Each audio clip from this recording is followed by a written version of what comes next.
фестивал озмуни ҷумҳуриявии телевизионии эҷодиёти халқ Андалеб 2023 дар доираи барномаи давлатии ҳифзи мероси ғайримоддии фарҳанги халқи тоҷик барои солҳои 2021-2025 доир шуда истодааст, ки дар шаҳри Исфара баргузор гардид. Мақсад аз баргузории фестивал озмун намоиш додани дастовардҳои ҳунарию фарҳангӣ буда, дар таҳкими худшиносӣ, баландбардоштани ҳисси ифтихори миллӣ, эҳёи ҳунарҳои миллӣ ва тарбияи маънавии шаҳрвандон ба хусус насли наврас мусоидат хоҳад кард, ки он манзури тамошобинон гардонида шуд. Барои иштирок дар фестивал дастаҳои ҳунарии шаҳри Исфара барномаи иборат аз суруди хор, намоиши навозиши умумӣ, хониши бадеӣ, рақс, суруди яҳка ва лапар, суруди анъанавӣ ва ҳаҷвӣ, порча аз анъанаҳои мардумӣ, манзури тамошобинон ва ҳайати ҳакамон гардонданд. Зикр карда шуд, ки ҳаваскорони шаҳри бостонии Исфара имсол дар Андалеб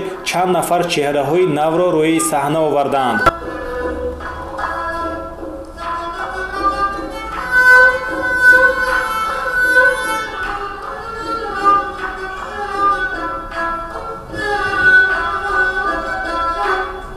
суруди хор, навозиши умумӣ ва порча аз анъанаҳои мардумӣ, гаҳворабандон, рақси яҳка, рақси гурӯҳии Тоҷикистон басо мафтункунанда ва ҷолиб буд.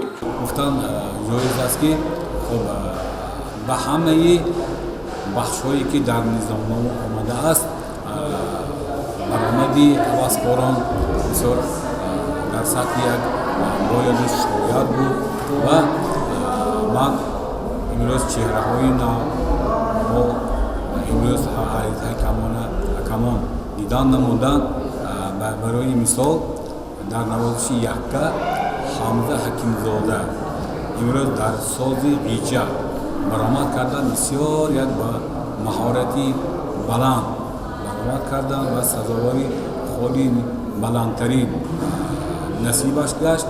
гуфта метавонам, ки чеҳраи нав мақсади амин фестивал озмун ҳам амин аст.